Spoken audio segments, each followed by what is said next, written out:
30분 동안 이 지금 작품에 대해서 좀 더 확장할 수 있는 여러 가지 사회적인 담론들을 나눠보는 시간을 가지겠습니다. 네, 먼저 하시고 싶으신 얘기, 질문 있으신가요? 뭐 저도 거기에 벗어날 수 없는데 페이퍼에 글을 쓰는 행위 자체를 이 윈스턴 스미스가 1984 그 글을 쓴 시점으로부터 미래잖아요. 어떻게 보면 미래. 저도 지금 가끔 가족들에게 글을 쓰려 그러면 글씨가 잘 안 써지더라고요. 뭔가 옛날 어렸을 때에 비해서 좀 엇박자 같은 느낌? 좀 약간 신기하더라고요. 그리고 글씨가 예전보다 좀 더 둥그러지더라고요. 빨리 쓰려고. 옛날에는 좀 각이진 글씨였는데 뭔가 니을도 보면 슉 그냥 돌아가고 그런 느낌에서 글씨와 종이, 펜, 잉크에 대한 가치가 수구적으로 계속 지켜야 된다는 생각은 아닌데 그걸 저는 인생이 무엇을 잃으면 무엇을 얻고 무엇을 얻으면 무엇을 잃는다 주의거든요. 분명히 이게 밸런스를 되게 중요시 여기는데 분명히 잃는 건 잃지 않을까라는. 그래서 아까 아이패드에 쓰는 정보의 세이브, 정보의 저장이라고 하는데 그 저장이 과연 누구에게 저장되는 건지, 나의 머리와 내 지식과 내 사고에 저장되는 건지, 아니면 막상 내 아이패드지만 결국 디지털 기기는 어디도 다 연결이 되는 거 아니에요, 결국 그게. 그래서 이 전체의 그 알고리즘과 어떻게 보면 슈퍼 컴퓨터를 위해서 저장되는 게 아닌가라는 생각이 전 드는 거죠.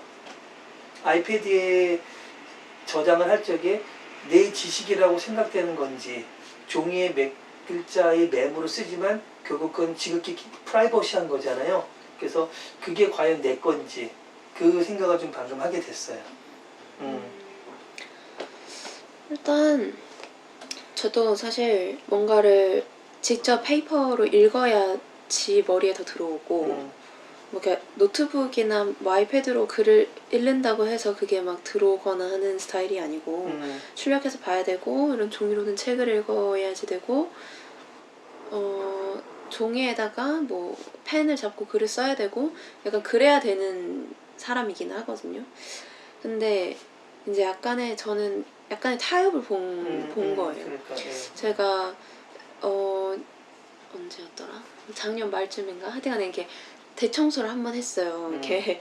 근데 그러면서 내가 종이에 써도 내가 이거를 잊고 지내면 사실 어디에 있는지도 모르고 하면 의미가 없지 않나라는 생각이 드는 거예요. 근데 그거를 내가 지금 차곡차곡 정리할 만한 공간도 없고 시간도 없다, 이런 생각이 드니까 근데 그렇다고 그냥 컴퓨터에 그냥 타이핑 해가지고 그냥 뭔가를 쓰면은 정말 더 기억이 안 나는 거예요. 그래서 정말 어쩔 수 없지만 거금을 들여서 아이패드를 산 거죠. 왜냐면 아이패드는 그래도 내가 손으로 뭔가를 할 수 있는 행위를 할 수 있으니까. 애플 펜슬이라는 거를 잡고 거기다가 내 필체로 글씨를 쓰고 노트 정리를 하고 할 수는 있으니까. 그래서 그냥 약간 타협을 본 감이 있고, 네. 사실 그렇게 해서 그것도 또 내가 열어보지 않으면 아무 의미는 없지만 약간 어떤 한 곳에다가 모아놨다, 그래서 그 안에서는 찾을 수 있다라는 거는 일단은 장점은 있는 것 같아요. 물론 그렇죠. 네. 옛날 양피지에서 대량 출판이 되고 나서 뭔가 양피지에서 한 땀 한 땀 필경사들이 쓰는 거에 비해서 더 많은 지식이 확대되고 보급된 거가 있으니까 아이패드라고 하는 그 절충안도 이제 되긴 되는데, 예, 그건 맞는 것 같아요. 저는 약간 근데 정보의 보급을 이미 넘어서서 아까 말씀하셨던 거랑 좀 비슷한 맥락일 수도 있겠습니다만, 지금은 사실 정보의 뺏김을 좀 보고 생각해요. 정보의 홍수 속에서 저희가 진정으로 필요한 그러니까 어떤 내가 가져야 할 정보가 사라지고 다 이제 그런 어떤 전체적인 데이터는 저희가 흡수를 못하니까 그게 어떤 슈퍼컴퓨터가 됐던 어떤 클라우드가 됐던 그런 식으로 다 뺏겨가고 있는 과정이 아닌가. 그래서 저는 다른 의미로는, 저는 사실은 뭐 글로도 이걸로도 쓰고 자주 쓰진 않습니다만은 뭐 글로도 쓰는데, 이거의 가장 큰 차이점은 그거 같아요. 정성이 들어갔나 안 들어갔나. 그쵸? 집중, 정성, 이거인 것 같거든요. 사실은 그 아이패드나 뭐 어디에 저장을 하더라도 사실 아까도 말씀하셨지만 내가 안 찾아보면 없고, 또 안 찾아보면 어느 순간 사라져 있더라고요. 이게 하드디스크가 은근히 맞아요. 휘발성 메모리라서 그렇지. 저도 이제 컴퓨터를 지금 5년 넘게 쓰고 있다 보니까 어느 순간 사라져 있더라고요. 어느 사진도 그렇고 사진도 생각보다 그렇고. 없을 때가 있어. 없어. 맞아. 찾았을 때. 그게 굳이 종이와 쓴 거랑은 이게 어느 차이가 있을까 또 사실 되게 의문이 들더라고요. 어느 순간부터. 종이가 더 그 물리적으로 더 오래 보존된다면서요. 근데 보존은 되기는 해요. 네, 근데 네. 그거를 내가 감당할 공간이 그렇죠, 없다는 그렇죠. 게 예. 가장 큰 문제인 저도 것 같아요. 제가 쓴 건 아니지만 농담인데 6년 전에 전 여자친구가 쓴 편지를 우연하게 발견을 했습니다. 제가 멕시코에 가 있었는데 어머니가 모르고 그냥 보관해 놓으셨고 아무도 손을 안 댄 거죠. 청소를 몇 번 했지만 거기 그냥 보관이 돼 있으니까 6년이 넘었는데 거기 보관이 돼 있더라고요. 저도 그걸 보고 그때 약간 감정이 되살았는데 뭐 그런 게 있었지만 되게 신기하더라고요. 왜냐면 6년 전에 내가 썼던 레포트나 이런 건 다 사라져 있을 텐데 그게 남아있는 게 좀 어떻게 보면 좀 역설적으로 종이로 쓴 게 어떻게 보면 더 오래 남아있는 그런 경험을 했었습니다. 저는. 저도 지난 학기까지는 노트를 썼어요. 그래서 노트에다 쓰고 남들은 다 무조건 딱 이제 수업 시작하면은 어차피 세미나 형식이고 그러다 보니까 그냥 노트북 딱 펴고 노트북으로 그냥 교수님 말씀하시면 다 적어요. 저렇게까지 저렇게 만나라는 생각이 들 정도로 그걸 엄청나게 거의 기자 회견하는 느낌으로 약간 속기사 약간 이런 느낌으로 다 적더라고요. 근데 이제 저는 그렇게 하면 뭐 다 교수님의 말을 적을 수는 있지만 나중에 어차피 또 안 볼 것 같단 말이죠. 그래서 그냥 저는 그냥 키워드 중심으로 그냥 들리는 거에서 내가 캐치하는 것들만 그냥 이렇게 적었어요. 그리고 적고 그거를 이 노트가 혹시 사라질 거를 대비해서 이제 스캔 앱으로 찍어서 PDF로 만들어서 파일로도 보관을 했어요. 여기 이중 작업을 계속 했는데 막 이제 학기 말 되고 막 페이퍼 쓰고 막 이러면서 막 바빠지니까 그런 거고 뭐고 그냥 없는 거예요. 그냥 써놓고 이게 던져놓고 그래서 그걸 이제 또 나중에 방학 끝날 때쯤에 이제 정리를 하면서 다시 이렇게 이런 자료가 있었지 라는 그런 거? 왜 들어가도 돼요, 제가? 네. 지금 이상주의적인 얘기가 될 수 있는데 왜 수업할 때 저도 대학교 때 보면 바다 정야 마냐의 그 개념으로만 들어가는 느낌이 좀 그런 것 같아요.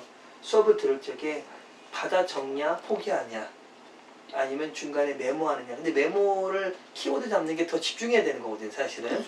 엄청 집중해야 돼. 중요한 거면 적어야 되니까. 내용을 이해하고 그게 사실 되게 고급적인 수업을 듣는 학생의 자세고 다 바다 정리는 열심히 하는 거고 근데 바다 적는 사람은 나중에 다시 봐야겠다는 생각이 드는데 안 보는 것도 있고 근데 대학생 정도가 되면 바다 적는 거는 자기 문제지만 키워드를 그 수업 때 하나하나 정말 지적인 배틀이 들어가는 정말 뭔가 교수님들 한마디라든지 학생들의 주고받음에 있어서 정말 기진맥진할 정도로 나와야 되지 않나라는 생각이 들어서 역시 또 정보를 스캔하고 저장하는 과정으로만 수업이 되니까 그러니까 사실 뭐 우리나라 대학생은 사실 뭐 고등학교의 연장 같은 개념이 좀 있어서 그렇고 대학원생쯤 되면 보통 이제 제대로 된 공부를 하겠다는 느낌을 우리가 생각을 하잖아요. 그래서 저도 가끔씩 드는 생각이 그거예요. 그러니까 뭐 교수님들 중에서는 약간의 맞고 틀림의 개념으로 이제 들어가시는 교수님들도 계신 것 같고 어떤 교수님들은 뭐 너가 여기를 아직 공부하고 있는 입장이니까 당연히 이게 맞고 틀린지 뭐 이런 거에 대한 애초에 판단을 할 수가 없는 거고 그러니까 실제적인 사실적인 정보가 틀려도 괜찮으니까 일단 뱉어라라고 하는 교수님들도 계시거든요.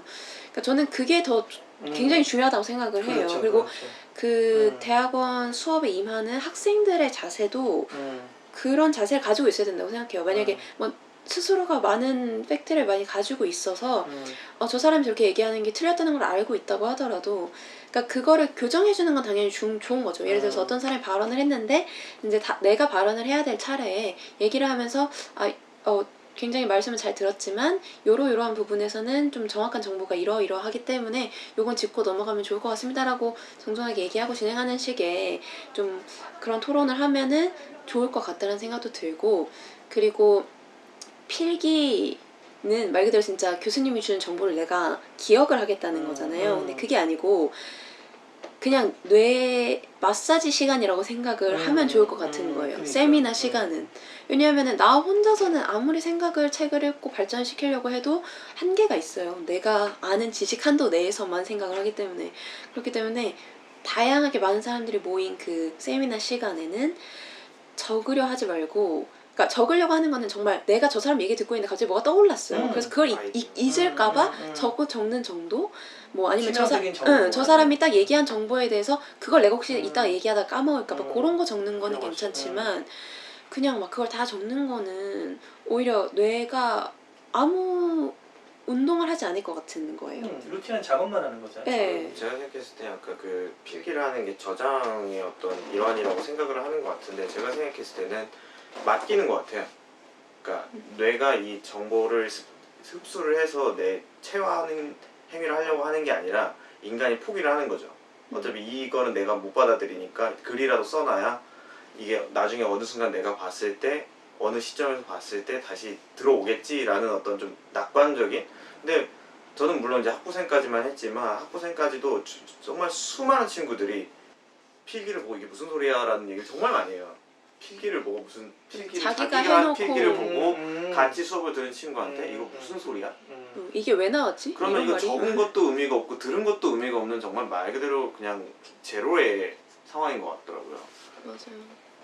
그래서 지금 뭐 사실 우리도 지금 여기서 전혀 필기를 안 하고 아까 소리 자체 이 책의 팩트와 그 컨텐츠만 음미하고 거기서 한번 얘기하니까 지금 무궁무진하게 이렇게 얘기가 나오듯이 그냥 뭐 다 훌륭하신 교수님들도 있지만 대학원 정도가 되면 필기는 자기가 알아서 하는 그런 거고 아까 받아 적는 거 그 자체는 좀 아니지 않나 제 생각에는. 그리고 교수님조차도 그걸 받아 적는 그런 거보다는 내 얘기를 듣고 서로 뭔가 소통하고, 물론 듣기만 하는 친구도 정말 집중이 듣고 하면서 뭔가 지적으로 뭔가 이그니션이 되고 뭔가 폭발이 이루어야 되지 않나라는 생각이 들어서 저는 지금도 되게 좋은 것 같아요. 이 분위기가 아까 윈스턴의 그 잉크와 종이에서 현대 사회에 우리가 갖고 있는 그 대한 그 매체와 그 자체의 활동이 우리 뇌와 지적인 활동이 얼마나 도움이 되는지, 근데 그게 자꾸 사정화되니까 그런 사회가 되지 않나 생각이 들고, 윈스턴도 결국은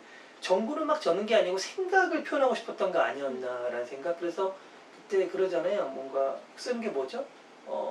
처단하라 그거 쓰는 거잖아요. 빅브라더는 처단하라. 생각을 자기의 내면에 있는 어떤 내면의 소리를 끄집어내고 싶었던 것 같아요. 말로 표현하지 못하니까. 그렇죠. 근데 이제 대학원 수업을 이제 들어보면은 뭐 저 자신도 예외는 아니고 그냥 세미나는 약간 형식의 느낌이지 않나라는 생각이 많이 들 때가 있어요. 그러니까 당연히 그런 노력을 많이 하기는 하지만, 그리고 그게 좀 더 잘 실현되는 수업 세미나가 있고 좀 잘 안 되는 세미나가 있고 뭐 이렇기는 하지만 보면은 전반적으로 뭐 사실 교수님이 말씀을 많이 하시는 거는 아닌데 다른 사람들이 발제도 준비해오고 그리고 그 사람들이 발제를 준비해오면서 토론 질문도 생각해와서 토론 질문도 던지고 하는데 그걸 얼마나 집중해서 듣나라는 생각이 들더라고요. 집중이 듣나? 네. 듣나? 사실 발제를 하는 사람도 저도 지금 이 책을 발제인 거잖아요, 사실. 그렇죠. 그래서 제가 이 부분을 읽고 하는 데까지는 이걸 봤고 그 다음에 이걸 덮고 그 다음부터는 제가 제 머릿속에서 그냥 그 장면들에 대해서 구성을 해서 그냥 제가 말하는 스피드로 얘기를 하는 거였잖아요. 근데 이렇게 하면은 아무래도 집중을 좀 더 하게 되는 것 같기는 해요. 집중을 안 하려고 해도 안 하다가도 또 들어오는 게 있고. 근데 보통 저도 이제 대학원에서 발제 같은 걸 하면 일단 이해는 어느 정도 하긴 하는데 그냥 발제문을 만들고 그거를 거의 그냥 줄 읽듯이 그냥 쭉 읽어요. 사실 우리도 그 화면을 보고 있고, 그러니까 우리는 눈으로 그 글을 보고 있고 저 사람은 그냥 그거를 낭독해주고 있는 거예요. 근데 낭독도 낭독 같은 낭독은 아닌 거죠. 저희 그냥 옛날에 그 북토킹 할 때도 저희도 그랬잖아요. 집에 찍어가지고 각자 이렇게 보고 이렇게 했었습니다. 네, 그렇죠. 그런 거죠. 그런 식의 발제였던 그럼 거예요. 분위기가 어때? 객관적으로 스태프는 또. 근데 집중을 그러면 하고. 어떻게 되냐면 어차피 글이 있잖아요. 글이 있으니까. 그리고 저 사람이 하는 얘기는 이 글에 다 있어. 그러니까 잘 안 봐요. 약간 안 들어요, 잘. 일단 듣지 않고 뭐 내가 만약에 리딩을 하는 데 있어서 리딩이 좀 이쪽 부분이 부족했다. 그럼 그 파트 부분을 내가 보고 있는 거예요. 그냥 저 사람이 얘기하고 있는 동안에. 아니면은 뭐 다른 아이디어가 들어가지고 다른 걸 검색을 하고 있을 수도 아니면 있고. 그 발제에 대한 질문을 자기의 질문을 생각한다. 그냥 자기만의 질문. 그러니까 소통에 의한 상호적인 질문이 아니고 그냥 정말 그쵸 공격을 위한 점수. 질문이라든지 아니면 나는 참여를 했다는 걸 보여주기 위한 질문이라든지 형식적인 질문. 그런 것만 하고 있는 거죠. 그래서 뭐 다들 그래요. 다들 뭐 소근하고 뭐 솔직히 다들 들었어요? 막 이렇게 물어봐요. 자기네들끼리도 안 듣는 걸 서로 다 알아요. 그러니까 그런 게 너무 대학원생쯤 되면 이제 한 그런 학습 방식은 지금 한 15년째 하고 있는 거잖아요. 약간 거기에서 약간 매너리즘이 되게 많이 느껴질 것 같은데. 네. 근데 이제 가끔씩 이제 뭐 지난학기에 들었던 수업 중에 어떤 이론 수업 같은 경우에는 사실 읽어가도 뭔 말인지 모르겠고 누가 발제를 해도 들어도 뭔 말인지 모르겠고 그래서 일단 거의 약간 발제할 때는 넋을 놓고 있기는 해요. 그러니까 무슨 말인지 모르겠어서. 근데 이제 들으면서 그래도 저 사람이 나보다 이해한 게 좀 더 있지 않을까 해가지고 이제 그런 거는 조금 더 집중해서 들을 때가 있거든요. 듣고 이제 교수님이 이제 토론을 하자고 한마디씩 던지시면 이제 저 말에 답변을 해야 되니까 막 생각을 하게 되잖아요. 또 자기만의 생각의 시간에 또 들어가기는 하죠. 근데 이제 이게 남의 말을 듣지 않고 나만의 생각을 하고 그다음에 뭐 발제문도 직접 만들어 와서 그냥 그것만 읽고 하는 그거 자체가 공부하는 게 어려우니까 내가 이거를 다 머릿속에 담지 못해서 그리고 뭔가 내가 제대로 전달하지 못할 것 같다라는 그런 생각 때문에 그런다는 거는 이해를 어느 정도 할 수 있는데 그렇게 하는 게 근데 제대로 된 공부 같지 않은 생각이 드니까 저 자신도 막 이러면서 사실 이 논문에 대해서 뭐 발제하라고 해도 읽고서는 그냥 대충 이런 내용이었어만 얘기하는 정도밖에 사실 되게 없거든요. 사실 그러고 나서 거기에 있는 키워드들을 우리가 또 다른 생각의 발전을 하는 식이 맞는 것 같은데 거의 논문 발제 같은 경우에는 잘은 모르겠습니다. 저희도 뭐 했었는데 결국 그거더라고요. 발제가 아니라 그냥 논문을 얼마나 이해했냐. 너가 그래서 그러니까 얼마나 이해한 걸 우리한테 보여주냐 이게 제일 초점이지. 왜냐면 이거 갖고 더 얘기를 못 하더라고요. 왜냐면 그 뭐 양일 수도 있고 어려움일 수도 있겠지만 또 저는 기본적으로 관심도 좀 크다고 생각해요. 약간 그런 그쵸? 논문 주제 같은 것들이 설정된 주제들이 되게 많거든요. 저는 저의 케이스 같은 경우에는 저는 이제 저학년 대학교 저학년일 때는 이렇게 설정된 주제로 하다가 고학년 때 제가 정말 하고 싶은 주제를 남들이 다 말리는데 했었어요. 근데 그게 정말 재밌더라고요. 그때 했던 주제가 뭐냐면 스페인어와 중남미 스페인어의 정통성에 관한 얘기를 했었어요. 뭐 여러 논문들이 많은데 그걸 다 참고하긴 했는데 기본적으로 제가 뭐 막스의 정통성이라는 그냥 갖고 왔어요. 그래서 그걸 막 하는데 막 이렇게 얘기하는데 저도 약간 솔직히 뭔가 불안하고 막 자신 없고 이제 PPT를 하면서도 그랬는데 교수님이 그러시더라고요. 솔직히 내용은 한쪽을 정확하게 알고 있는 고수들이 보기에는 말도 안 되는 얘기인데 이거 두 개를 연결을 해서 경험 안에 생각을 전달하니까 그게 나한테는 이게 와닿았다. 이게 의미가 있었던 발표였다. 그런 얘기를 해주시더라고요. 그런 게 참 뭔가 좀 나중에 너무 알았던 게 저는 좀 아쉽다고 해야 되나? 대학교 정말 공부의 마지막 끝 세대에 저는 그거를 느껴서 그게 아쉬웠던 거. 근데 그것도 그런데 약간 논문 같은 거나 이런 거를 발제를 할 때 보면은 그냥 정말 사실에 대한 내용 기술인 경우들이 또 많아요. 그러니까 그 논문에서 다루고 있는 그 어떤 뭐 사건이라든지 현상에 대한 사실들. 그렇다 보니까 당연히 이걸 내가 다 기억할 수는 없어요. 뭐 몇 년에 뭐가 있었고 뭐 무기 이름이랑 이런 것들 내가 다 기억할 수 있는 것도 아니고 그렇잖아요. 그렇다 보니까 발제문을 참고를 할 수밖에 없다는 생각이 들더라고요. 그냥 내가 만약에 이 논문에 그 논지를 이해하고 있고 하면은 그냥 그 논지가 이렇다만 얘기하고 그 논리에 대해서만 얘기를 하고 그리고 거기에 대해서 그냥 얘기를 하면은 사실 막 엄청나게 불안할 것까지는 없을 수 있거든요. 왜냐하면은 어차피 그냥 이거는 사회과학이라는 거는 막 정답이 있다기보다는 정말 타당한 논리에 따라서 그게 도출되면은 그냥 타당하다고 인정이 될 수 있기 때문에 그래서 그렇게 하면은 좀 더 자신감 있게 얘기할 수 있지 않을까라는 생각이 들더라고요. 근데 그게 아니라 예전에 얘기했던 사람들이 이렇게 얘기했다는 걸 내가 명확하게 알고 있어야 되고, 그다음에 뭐 무기는 이러이러한 것들이 있고 지금 여기까지 발전 단계가 있는 거고, 뭐 어디 리포트에서 이렇게 뭐 정확한 수치를 얘기를 했고, 이런 거를 내가 얘기를 하려고 하면은 당연히 나는 그걸 모르니까. 내가 무슨 AI도 아니고 바로바로 바로바로 지금 드론이 뭐 어디까지 나왔고 뭐 몇 세대고 뭐 이런 걸 내가 아는 게 아니잖아요. 그렇기 때문에 좀 그런 면에서 더 오히려 사실 관계도 굉장히 중요하지만 그 사실만을 또 너무 발제하는데 사용하려고 하다 보면 더 그렇게 되는 게 아닌가. 그러니까 정말 중요한 사실, 그냥 한 가지 뭐 드론이 어떤 특정인을 타격을 할 수 있다라고 하는 그냥 요 한 사실이 가지고만 만약에 얘기를 한다고 하면 그래도 괜찮은데, 그게 아니라 뭐 거기에는 어떠한 종류가 있고 뭐 이런 거 있잖아요. 드론이 어디까지 정확하게 뭐 얼굴 어느 정도 파악을 할 수 있는지까지 모두 다 알아야 되는 건 아닌데, 그냥 그런 것들 너무 쓸데없는 데의 디테일을 약간 미시적 관점. 너무 미시적으로 보려고 하는 게 아닌가. 내가 무슨 메카닉도 아닌데 그걸 내가 왜 당장 알아야. 뭐 드론을 만들어서 내가 뭐 타격을 해보겠다는 것도 아닌데 그쵸. 거기에서 종류를 알거나 이런 거를 할 필요까지는 없는데 그러니까 그러다 보니까 오히려 주제의식이 굉장히 묻히는 그렇죠. 경우가 있다. 그런 말씀이신 그리고 거예요. 그 드론 그거는 결국 그 사람이 하나의 게임처럼 타인을 죽일 수 있느냐 그런 관점이었나요? 아니면 그쵸. 그러니까 드론이 이제 자율살상 무기 이제 얘기를 하면서 이제 보통 드론의 형태로 실제로 지금 좀 약간은 활용이 되고 있는 것도 있고, 근데 그랬을 때 이제 기본적으로 책임 소재 문제라든지 아니면은 어디까지 자율을 할 것인가라는 것들도 있어요.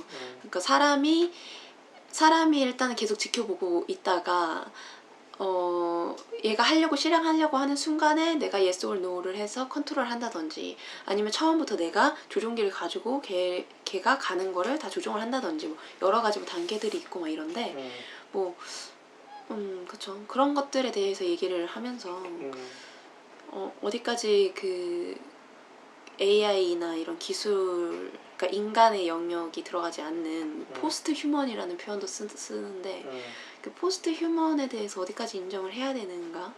그러니까 뭐 우리가 지금 이제 사는 데 있어서 우리가 딱 로봇 하면은 요렇게 생긴 애가 아니잖아요. 이제는 사실 다양한 형태의 로봇들이 있는 거고, 근데 그것들이 이미 실생활에 많이 너무 적용이 되어 있기 때문에 아예 그런 로봇들이랑 안 살래라고 할 수는 없긴 한데, 그러면 그러한 로봇, 그러니까 포스트 휴먼이라고 하는 그런 존재에 대해와의 그 경계, 어디까지를 그렇게 볼 것인가.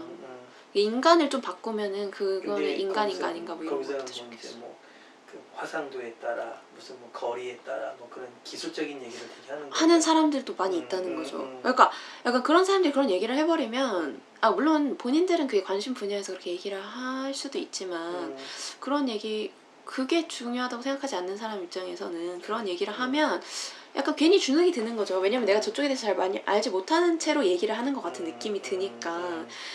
그래서 네, 그런 거는 굳이 그렇게까지 깊게 다뤄야 되는 문제인가라는 생각도 좀 들고. 본질은 그냥 인간이냐 아니냐에 그렇죠. 그럴 수 있. 단순하게. 네, 단순하게 볼 수도 있는 건데. 거기서 깊게 들어가는 게 더 나은데. 네, 그렇죠. 근데 이제 이게 사회과학인지 뭐 공학인지 약간 이렇게 애매해지는 그런 순간들이 있을 때가 있어요. 그러니까 그 사람들은 정말 아무 생각 없이 그냥 정말 자기는 알고 있어서 너무 자연스럽게 나온 말일 수도 있죠. 근데 그렇게 따지면 활도 마찬가지죠. 활이 날아가고 나서부터는 인간의 터치를 벗어난 상황에서 활이 사람을 죽였어. 그럼 사람이 죽인 거냐 활이 죽인 거냐라 나갈 수 있는 거잖아요. 그렇죠. 그럼 활이 날아가다가 갑자기 바람이 불어서 그게 방향이 바뀌었어. 그러면 누구의 그렇죠. 책임인 거냐, 이렇게 약간 애매하죠. 옛날에 칼로 죽여서 직접 내 힘과 피지컬 파워에 죽였는데 활이 그러니까 날아간 장거리 무기 같은 경우에는 어쩔 수가 없는 그러니까요. 그러니까 그런 관점에서 봐야지.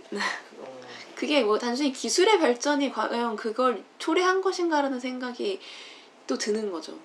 이제 약간 다른 면은 이제 이렇게 드론 같은 경우에는 그 아까도 말했지만 그 과정 날아가는 원거리를 가는 과정에서 얼마든지 조작이 가능하기 때문에 활 같은 경우에 기본적으로 이제 쏜 사람과 맞은 사람이 있는 거기서 이제 뭐 이렇게 범위는 있지만 이게 되게 다양하게 퍼져버리니까 예를 들어 쏜 사람이 누군지 모르는 상황이 될 수도 있다고 저는 그런 측면에서 그런 뭐 어떤 논의들이 오는 것 같긴 한데 말씀하신 것처럼 그런 살상 타격에 의해 있어서는 어쨌든 그거는 명확한 거 아닌가 그 뭐랄까 그 인간이 한다는 거는 인간이 만든 거니까 그러니까요. 명확한 거죠. 예. 그렇죠. 사실 그러면 그런 거죠. 그 무기에 그 사람의 얼굴을 인식시켜서 이렇게 생긴 사람을 만나서 이게 얼굴 일치도가 뭐 99% 이상이면은 타격한다라는 식의 명령어를 입력하는 건 사실 인간인 거잖아요. 그렇잖아요. 내가 예를 들면 저 사람을 죽여라고 경호한테 이 지령을 내렸어. 그럼 내가 죽이지 않아도 살인 공모죄가 되는 거잖아요. 그렇죠. 당연하잖아요. 그러면 드론을 시켜서 죽여도 당연한 거죠. 그렇죠. 뭐 그러니까 이런 거에 논의를 하는 데 있어서 물론 이제 기술이라는 변수도 굉장히 중요하긴 하지만 그 기술이라는 변수가 또 그렇게 중요한가라는 생각이 들 때도 있다라는 생각이 드는 거죠. 사실. 그러니까 기술이 중요한 분야가 있으면 그거에 더 집중을 하면 되고 지금 아까 말했던 그런 예를 들었을 때 사실은 기술의 어떤 다양성보다는 그 행위의 문제점이 제일 큰 거잖아요. 행위가 그렇죠. 촉발하는 결과로 인해서 원인과 결과 그건 그런 것들에 대해서 얘기를 하고 하는 데 있어서 이제 사실이라는 거는 사실은 중요하지만 사실이라는 그 자체는 중요하지만 그거의 그 깊이가 또 뭐 가끔씩 좀 그렇게까지 깊어야 되나라는 생각이 들 때도 좀 있고 그냥 그래서 결국 그렇더라고요. 다시 책으로 돌아가면 아까 잉크와 종이라는 것도 아까 아이패드로 써도 되고 다 그런데 결국 잉크와 종이를 이 사회가 막은 이유에 대해서 그렇잖아요. 키보드나 그런 정보를 적을 수 있잖아요. 사실은. 근데 그런 정보는 추적이 가능하잖아요. 어떻게든. 하지만 잉크와 종이로 찢어버린다든지 불태우면 사실은 알 수 없잖아요. 그렇죠. 디지털은 뭐 포렌식이라든지 뭔가 기계 장치를 내가 아무리 딜리트한다 그래도 그렇죠. 걔가 자체를, 이미 이미지로 이제 남아 있어 버리면 음. 그거를 아까 말씀하신 것처럼 그런 디지털 포렌식 이런 식으로 음. 해가지고 복구를 할 수가 있으니까. 근데 이미 탄 종이는 복구를 할 수가 없잖아요. 그리고 뭐 정말로 기계를 만들 적에 아예 미래에는 아무리 포렌식을 하더라도 아무리 삭제를 하더라도 그 자체를 또 이렇게 보호하는 그런 걸 만들어서 나올 수도 있는 거 아니에요. 그렇죠. 예. 네가 아무리 삭제를 하고 하물며 하드를 깨 부셔도 그 물리적인 형태만 남아 있으면 다시 조합할 수 있는 그런 거 나올 수 있는 거. 그렇죠. 그리고 애초에 하드라는 게 존재하지 그렇죠. 않겠죠. 이미 또 클라우드가 있기 그렇죠. 때문에 예. 클라우드에 한번 들어간 예. 정보는 뭐 사실상 맞죠. 내가 우리는 몰라도 어딘가에 존재할 스마트폰도 그런 거 아니에요. 무조건 그렇죠. 내가 아무리 통화 기록을 지워도 네, 통화 기록을 지우고 문자를 지우고는 카카오톡 기록을 지우고 해도 결국엔 그렇고 내가 검색 기록을 지운다고 해서 그게 남지 않는 것도 아니고 그러니까 그런 종이와 잉크는 무조건 하이드할 수 있는 게 있네요. 그렇죠. 예, 종이와 잉크는 그걸 내가 분실하지 않는 이상 또는 그걸 내가 없애고 불태우면 끝나는 거 아니에요. 그렇죠. 결국 종이와 잉크는 아까 얘기한 윈스턴이 숨고 싶다. 거기에 완벽히 부합되는 수단이네요. 그렇죠. 그런 의미에서 굉장히 되게 잘 찝어낸 수단이지 않나라는 생각도 많이 들고 그때 그런 아이패드도 없는 시기에 쓴 글치고는 본질에만 집중을 한 거네요. 네. 그렇죠. 그 당시에는 뭐 이런 식의 디지털적인 걸로 물론 어느 정도는 뭐 있을 수도 있겠지만 뭐 그렇게까지 뭐 그때가 막 이제 컴퓨터 나오던 시기였으니까 조지 오웰이 만들었던 시대가 그렇게 생각을 하면은 사실 되게 앞서가는 엄청 앞서간 그 본질에 집중한 거죠. 네. 그런 생각이 들더라고요. 그리고 아까 말씀하셨던 것처럼 뭐 검색 기록도 지워지지 않고 사실상 내가 지웠다고 해도 지워지지 않고 뭐 그런 것들이 결국에는 스스로를 규제하는 그런 게 약간 되는 것 같아요. 뭘 숨겨야 된다고 생각하세요, 스테파너스? 나중에 자기의 지적 재산이라든지 생각이라든지 이제 우리가 막 노출의 시대잖아요. 근데 결국 나중에 숨김의 시대도 오지 않을까 생각이 드는데 우리가 지금 아이솔레이션 하고 있잖아요. 슬슬 코로나로 이제 글로벌리제이션에서 아이솔레이션으로 바뀌고 있는데 지금 유튜브도 우리도 지금 막 알리려고 하고 있지만 숨겨야 되는 게 있지 않을까요? 그쵸. 숨겨야 되는 게 저는- 분명히 있긴 있을 것 같아요. 저는 지금 의도치 않게 클럽에 계속 숨겨져 있잖아요. 세상에. 너무 앞서가나? 주제랑은 좀 벗어난 얘기 같은. 아니, 이 숨김이라는 거에 대해서 여러 가지 생각해 보는 거죠. 지금 밖에도 지나가면서 아까 스테파니 사고 있으니까 많이 어떤 아버님이나 애랑 이렇게 쳐다보면서 막 이렇게 계속 보고 있는데 내리도 그랬잖아요. 그냥 우리 홈피를 만들지 말자. 오히려 숨기자. 숨기면 찾아올 것이다. 네, 맞아요. 살았고. 그런 사람들이- 데들도 있죠. 응? 맛집 같은 경우에 간판 없는 데들도 있고 막 이런 것처럼. 이미 노출과 이제 숨김에 그게 아닌가라는 생각이 들어서 지금 막 노출하잖아. 인스타그램에 노출하고 뭐하고 그런 얘기까지 나오네요. 지금 주제자로서 뭐 정리를 해주시죠. 네, 일단은 시간은 마무리됐고요. 그러면 똑같이 오늘 어떤 시간이 어땠는지 스스로 먼저 얘기를 해주세요. 한 1분 시간 드릴게요. 더 드릴까요? 아니요. 1984라는 책 자체를 되게 오랜만에 다시 이제 그 활자로 보는 것 자체가 오랜만인 것 같은데 감회가 좀 새로운 것 같고 가장 좀 대표적인 앞부분의 내용 누구나 알 수도 있는 그런 부분을 했지만 이걸로 인해서 뭔가 여러 이야기들이 촉발될 수 있었다는 거 그런 것들도 굉장히 좋았던 시간이었던 것 같아요. 안 가고 있었네요. 네, 뭉쳐 있었습니다. 네, 그러면 브라이언께서 어떻게 보셨나요? 저는 이제 아까 얘기했던 요즘 제가 많이 꽂히고 있는 그 리스너, 경청에 대한 생각을 많이 하고 있는데 결국 내가 이 발제나 이 정보를 모르더라도 이 경청만 제대로 해서 이 사람과 어떤 대화와 어떤 생각을 서로 겨눌까 또는 함께 나눌까라는 거에 있어서 오늘도 결국 중요한 게 경청이 아니었나라는 생각이 듭니다. 그 경청을 한다 그러면 사전 정보가 없더라도 함께 대화를 나누고 또 그 사람과 눈을 마주칠 수 있는 게 나오지 않을까. 내가 아무리 많이 준비하고 내 정보를 갖고 완비한다 그래도 난 들을 생각이 없어. 난 내 거만 얘기해야겠어. 쟤는 지 거 얘기하는 거야 라는 건데 그게 저는 되게 좋았던 것 같습니다.